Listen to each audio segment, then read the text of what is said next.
And the geek shall inherit the podcast. Okay, guys, it's your boy Scoop Dog. Welcome back to another episode of And the Geek Shall Inherit the Podcast. We're gonna have a breakdown of the last episode of Welcome to Derry, episode 3. So let's break it down.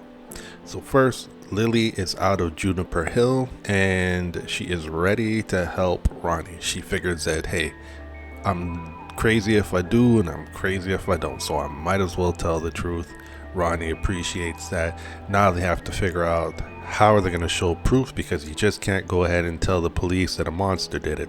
So they pair up with Will and little Richie, who believes that because his grandmother used to cast spells and his uncle used to cast spells via Santa Maria, that they'll be able to conjure this entity, who we know is Pennywise, and capture a photo of it to have as proof. So they go into a cemetery that night and they perform this ritual, only to find out that Richie is kind of BSing them and he really doesn't know how to do the ceremony, and he's just trying to make friends with people. On their way out, as they're approaching the exit seems to be getting longer and longer. They're in the evil booby trap, and out comes these mutilated spirits of little Teddy and Susie, chasing them around. They're trying to snap pictures of these things, which is the weirdest part of the episode. I know to say that in a horror supernatural show, but it was just done sort of in a Scooby-Doo type of way, where this camera it's pitch black outside, but somehow the camera keeps falling and someone else is able to find it and pick it up. It gets caught on a branch. Someone comes out of nowhere. Like, they can't even see where they're riding their bikes. How are they able to see this little camera in a dark cemetery? It doesn't make sense, but that's me nitpicking. Anyways, Will is the last one to get out of the cemetery, and he goes into a crypt and snaps a picture of something coming from behind the walls. They break into the high school and use the photo developing room, those red rooms from back in the days, and lo and behold, the pictures actually develop. I thought they were going to light on fire like they did in Ghostbusters 2.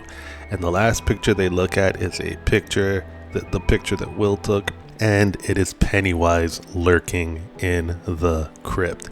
Now, where does this all connect? Let's go to the second half of the show. The half that I found fantastic was with a flashback that started off the episode. We find out why General Shaw is so hell-bent on finding this entity.